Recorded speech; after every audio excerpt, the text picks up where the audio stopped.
Assalamualaikum warahmatullahi wabarakatuh. Selamat malam semuanya. Saya Haris Zaki Mutaki ingin menjelaskan tentang codingan yang sudah saya buat mengenai tugas yang ke ketujuh mungkin. Langsung saja kita bahas ya dari line pertama ada biasa include standard input output. Line ketiganya ada void. Void itu sebagai fungsi eksternal di luar integer main. Nah, nama nama fungsinya ada profil pengguna, karakter. Nah, di sini diisi tipe data ya.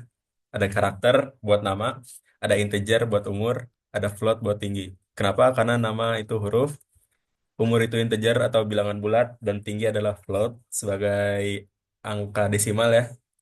Lalu di sini di dalam fungsinya itu ada printf. Halo nama kamu, persen S sebagai string dari char nama ini. Kamu berumur persen D sebagai integer dari umur ini, dan kamu memiliki tinggi persen titik 2 F sebagai float, titik 2 sebagai dua angka di belakang koma, di sini sentimeter. Di sini nama, umur, dan tinggi untuk pemanggilan variabelnya.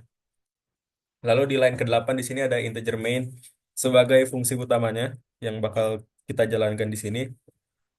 Pada line 9, 10, dan 11 kita mendeklarasikan variabelnya yang sudah kita tentukan tadi di fungsi eksternal tersebut. Ada char nama 50 buat maksimum panjang hurufnya, ada integer umur dan float tinggi.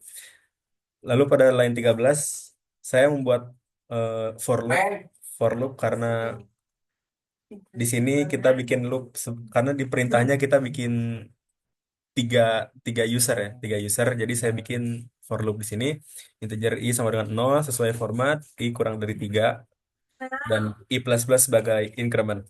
Di sini statement pertamanya kita masukkan nama printf, scanf buat inputannya. Lalu yang kedua ada printf masukkan umur sama seperti yang tadi formatnya, dan yang ketiga statementnya ada masukkan tinggi, dan di sini printf dan scanf-nya sama, cuman beda pemanggilan variabelnya dan eh, data specifier-nya ya, variabel specifier. Dan di sini pada line 24 terdapat profil pengguna atau kita manggil dari fungsi di luar main function-nya sebagai nama, umur, tinggi. Nah, kalau udah dipanggil gini, nanti semua statement yang ada di integer main ini, misalnya dari line 15 sampai line 22 itu bakal masuk ke fungsi ke void-nya nih. Maksudnya dari data di sini di 15 sampai 22 bakal ke input ke fungsi void ini. Nah, di line 24 ini kita panggil kan si void-nya profil pengguna, nama, umur, tinggi.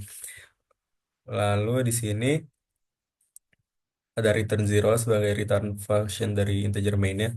Langsung aja kita eksekusi. Oke, di sini terminalnya. Masukkan nama satu buat orang pertama, contohnya Haris.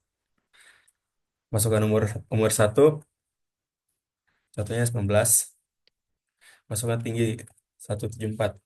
Nah, di sini jadi halo nama kamu Haris, kamu berumur 19 dan kamu memiliki tinggi 174 cm. Oke, lalu masukkan nama kedua sama seperti nama satu, umur umur satu dan tinggi satu, cuman bedanya kita user kedua gitu ya. Pada intinya kita sudah sukses dalam membuat program ini sesuai dengan instruksi yang diberikan. Oke, terima kasih. Assalamualaikum warahmatullahi wabarakatuh.